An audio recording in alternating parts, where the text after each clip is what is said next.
Voilà, nous sommes sortis de la gare d'Himeji. Nous avons eu de super informations.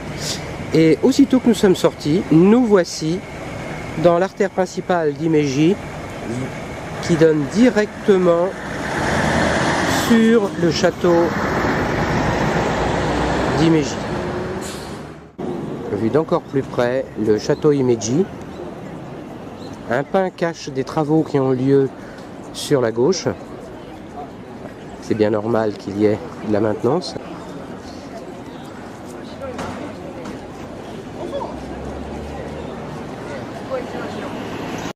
Donc voici le pont de bois qui nous conduit vers l'entrée du château que nous voyons à travers les arbres.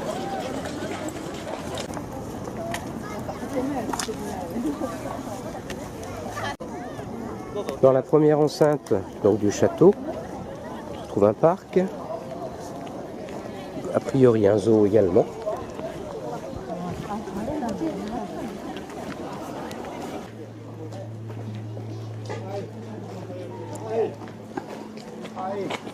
Nous allons nous diriger vers une autre porte.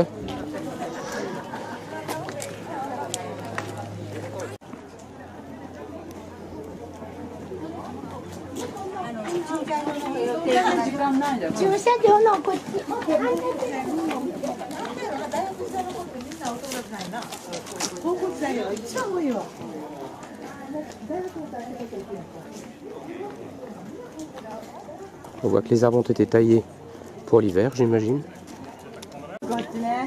Troisième porte.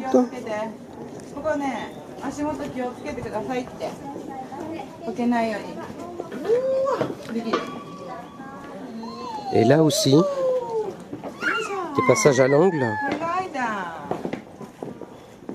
pour donner plus de difficulté aux assaillants. On peut voir les meurtrières. Et toujours les meurtrières vues de l'intérieur. Bon, voilà l'un des défenseurs qui va sûrement... Ah d'accord, ça y est, trop tard. Quatrième porte. Alors celle-ci, je crois... Non, c'est pas celle-là qui a une particularité. Donc on imagine en effet, succession de marches, que les assaillants avaient de grosses difficultés pour rentrer. Mais il va y avoir bien pire par la suite.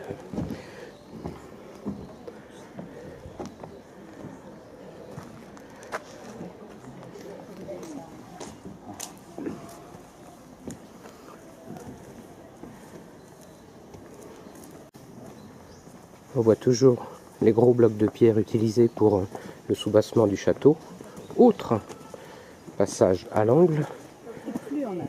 Les cyclistes diraient un virage en épingle à cheveux, les automobilistes aussi.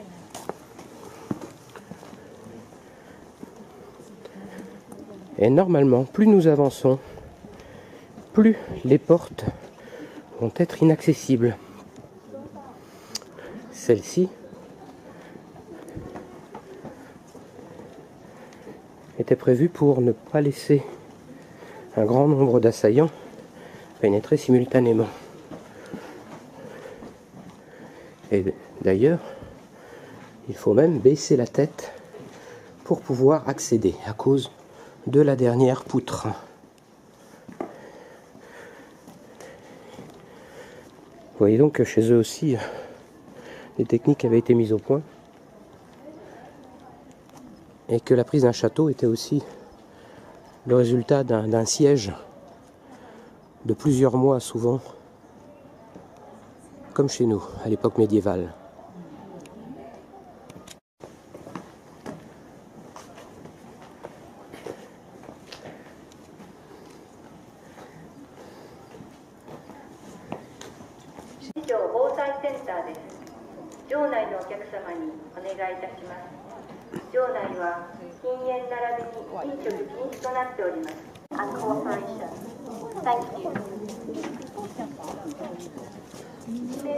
Encore une autre porte.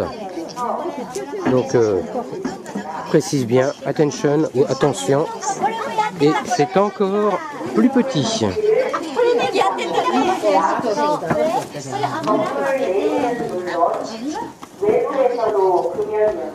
Et là encore, un virage et une nouvelle porte.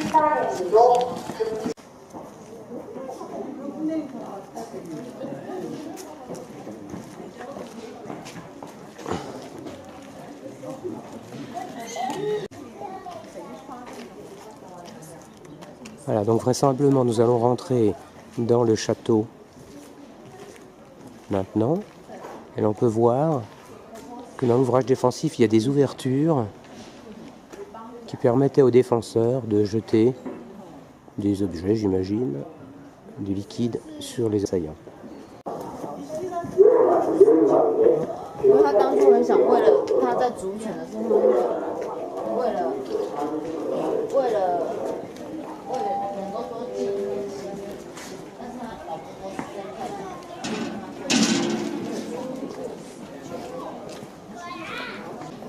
Je n'ai pas compté le nombre de portes. Nous devons en être à 7 ou 8. Je les recompterai plus tard.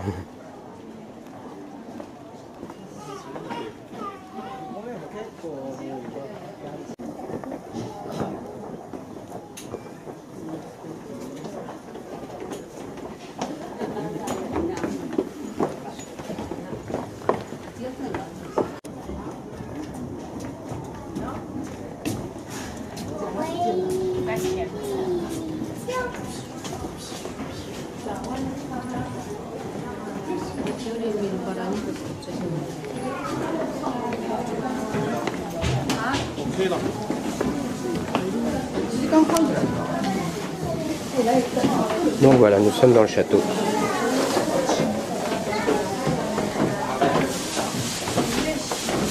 Attention à la marche.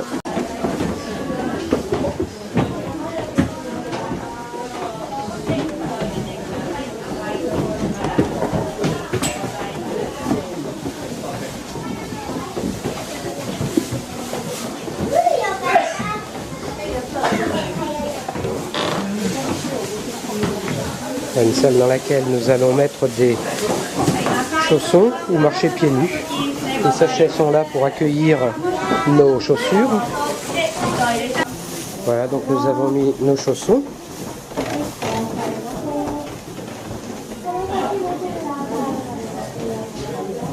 À mon avis, d'ici, nous allons avoir une vue imprenable de l'extérieur. Mais nous ne sommes pas encore au plus haut point.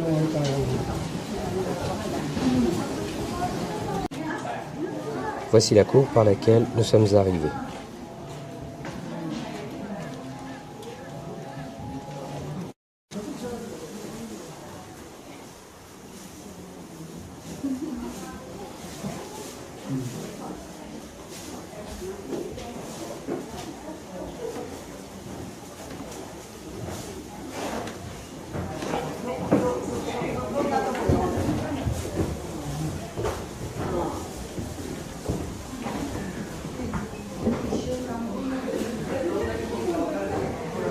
Alors je pense qu'ici nous étions dans une partie qui devait considérer toujours la défense, une sorte de salle d'armes, puisqu'on peut voir sur les côtés des logements qui devaient accueillir des lances, des piques.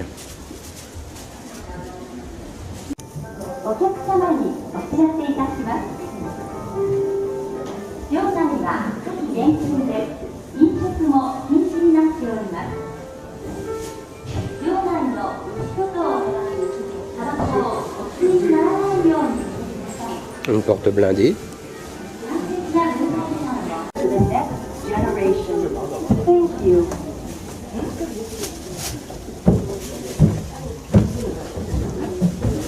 Alors les marches sont à pic, hein, je ne vous le cache pas. Chez nous, c'est encore bien mieux. Venez nous voir. Il y aurait du japonais moins dangereux.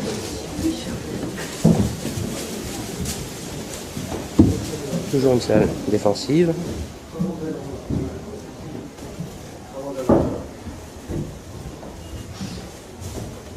Et on voit les trappes qui condamnait l'entrée de cet escalier en cas d'attaque.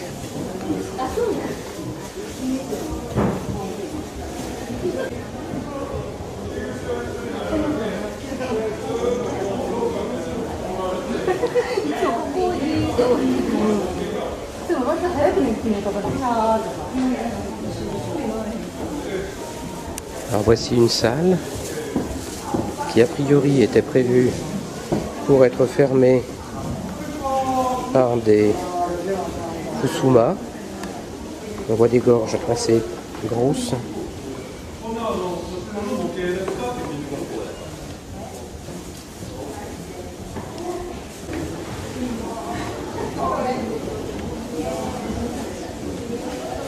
Alors voici donc les épaisses Futsuma, c'est-à-dire les portes coulissantes qui justifient les larges gorges que nous voyons précédemment.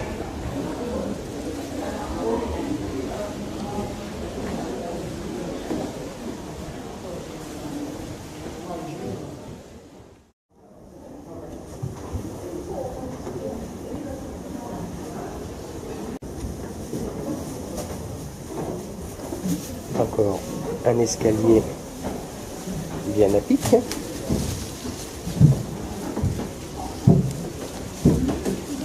On comprend pourquoi les Japonais avaient l'époque de gros mollets. Voilà.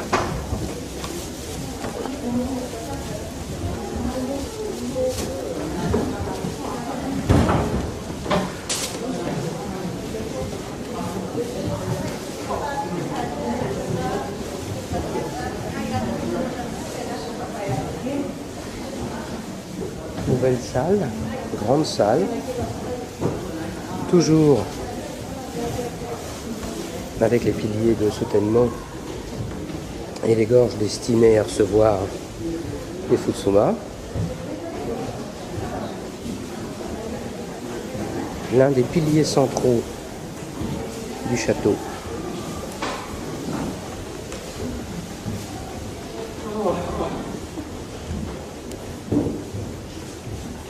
Et toujours les escaliers.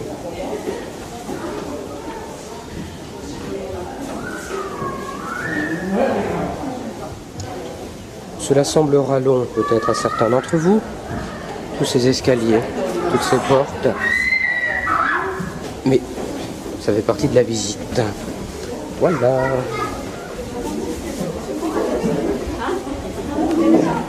Oh. Je ne pouvais pas imaginer qu'il y en eût autant.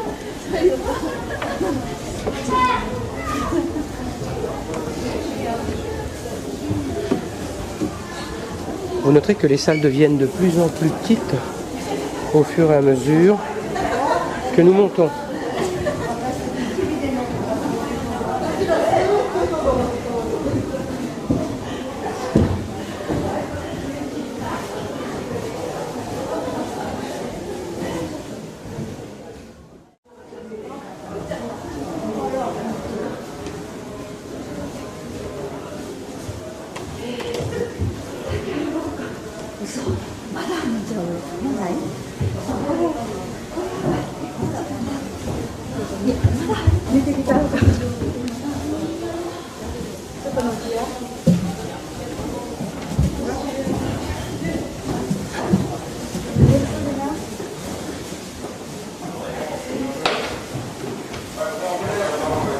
Encore une salle, plus petite encore.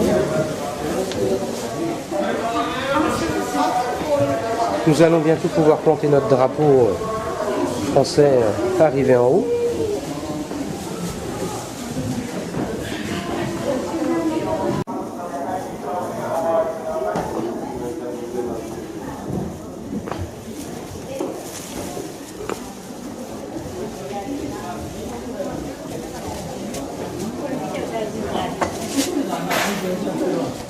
Encore un escalier escarpé. J'ai le sac à dos qui a accroché quelque chose. Please keep going. Oui, c'est vrai, on s'en va, on s'en va.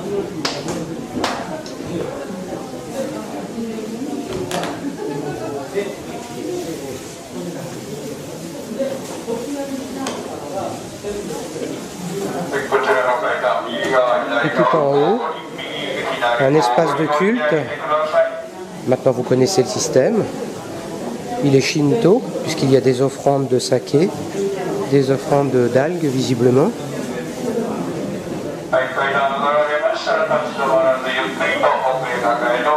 Et l'emblème du propriétaire du château.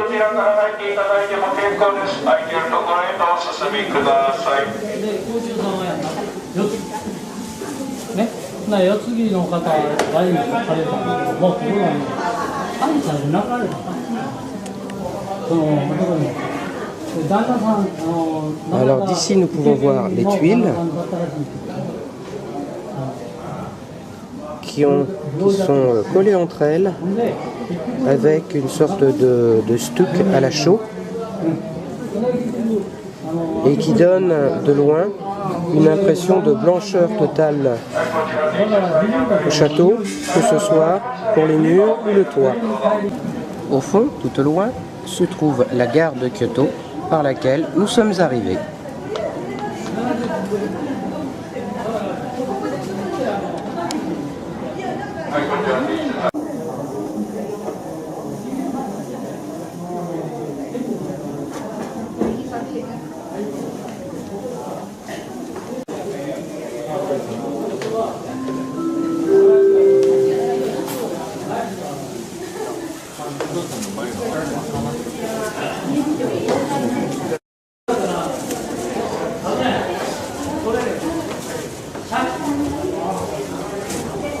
Attention à la tête.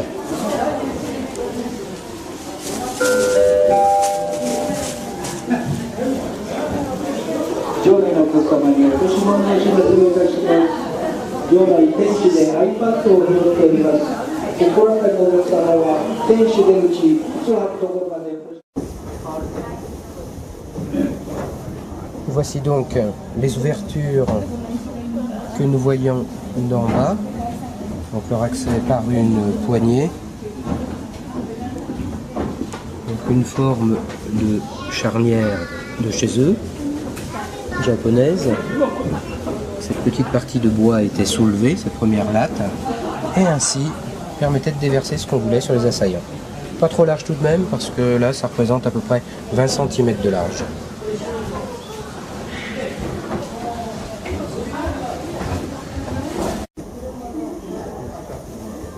Toutes ces petites parties décoratives en métal sont en fait destinées à cacher les jointures, une partie des jointures et les clous utilisés. Même s'il n'y en avait pas beaucoup, il doit y avoir des systèmes spécifiques. Enfin, sur un des petits panneaux, il marque des clous nails, mais il paraît que les charpentiers n'en utilisaient pas. Donc on peut imaginer qu'ici, il y avait donc un goujon qui maintenait en place ce morceau-là sur ce morceau-là. Vous voyez, tout autour, à chaque jonction, vous allez en avoir plus ou moins travaillé. À l'étage supérieur, ils étaient plus travaillés. Les charpentiers sont des maîtres de la découpe et de l'emboîtement. Donc voici comment ils pouvaient emboîter par exemple 2 poutres, donc uniquement comme ceci. Et ensuite, quand elles étaient repositionnées, il suffisait à cet endroit de mettre un goujon et un système décoratif pour permettre d'avoir quelque chose à l'épreuve du temps. Un deuxième système. Et un autre système était celui-ci, toujours à emboîtement. Je crois qu'il existe 40 à 50 systèmes différents, beaucoup plus compliqués que ceux-là pour certains, pour solidariser les pieds. Voici les portes coupe-feu qui existaient à l'époque.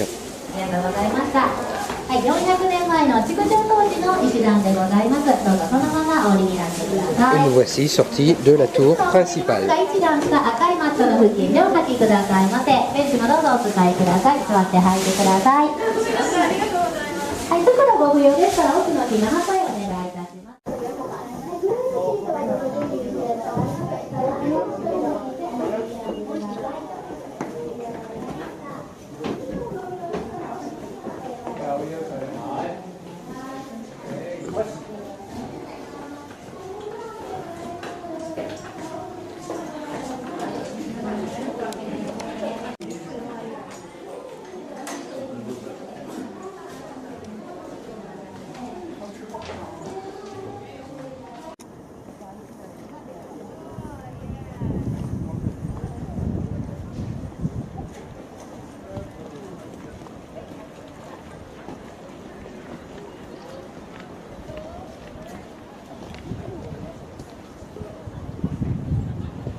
saw him coming down as I was going.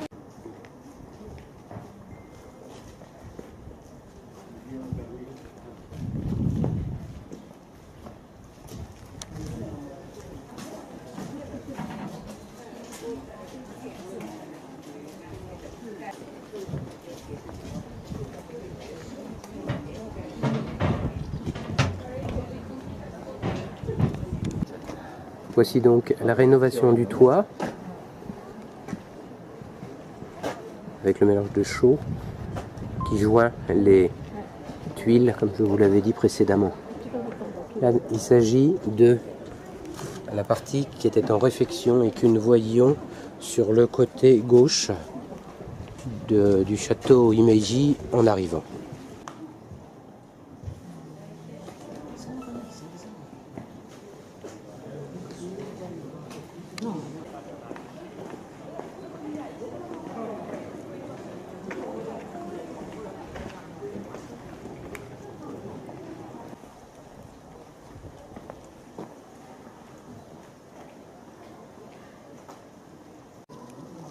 Alors voici donc l'intérieur des remparts qui, de même qu'à la française ou ailleurs, était composé d'un extérieur de gros blocs de pierre et en intérieur, visiblement là, de galets et puis de terre et de tout venant. Les portes ne peuvent plus être comptées, elles sont incalculables.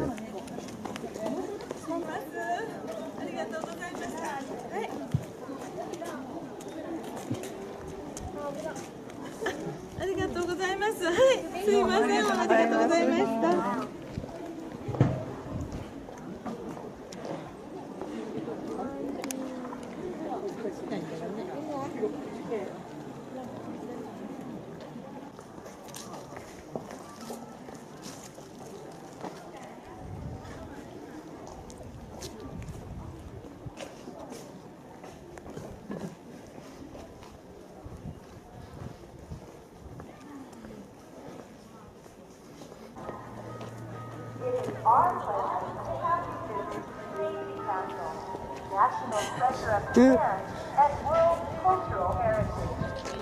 Because of fire hazard, smoking is strictly prohibited on the castle grounds, including the building.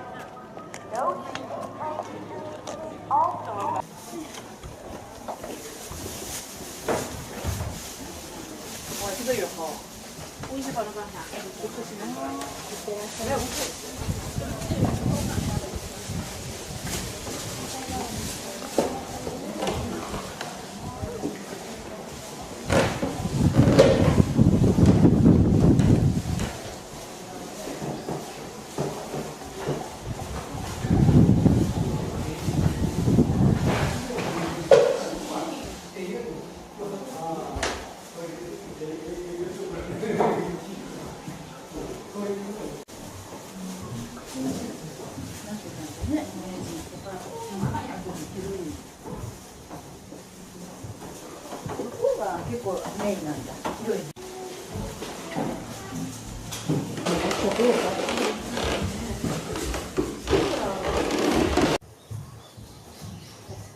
Voici donc la représentation d'une des pièces que nous avons traversées, bien entendu avec des tatamis et avec les dames qui jouent aux cartes.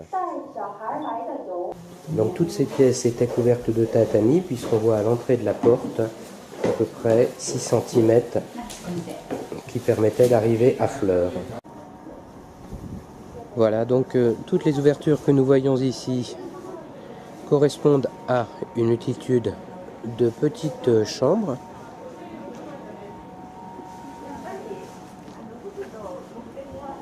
Et nous y accédions par la coursive que nous avons empruntée.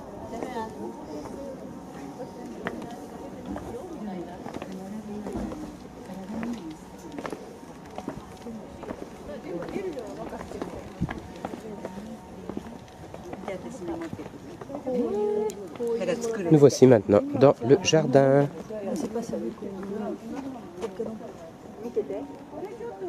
Ou du moins dans l'un des jardins.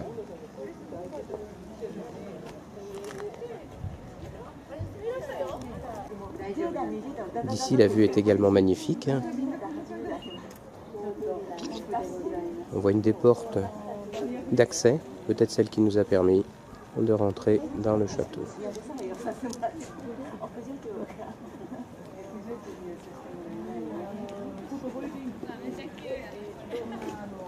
Et les toits, comme je vous le disais, paraissent blancs, vus sous un certain angle, ainsi qu'on le voit ici.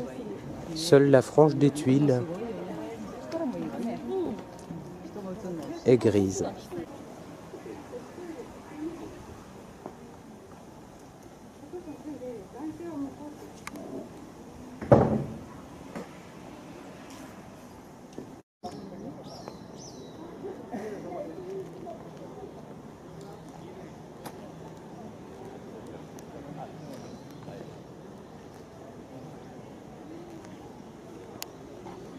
Donc là, nous nous dirigeons vers la sortie, puisque le jardin que nous allons visiter et qui faisait partie du château est à l'extérieur du château, à 500 mètres du château. Je vous ferai grâce des 500 mètres de marche qui nous permettront d'y accéder. Merci d'avance. Mais il n'y a pas de quoi, il n'y a pas de quoi.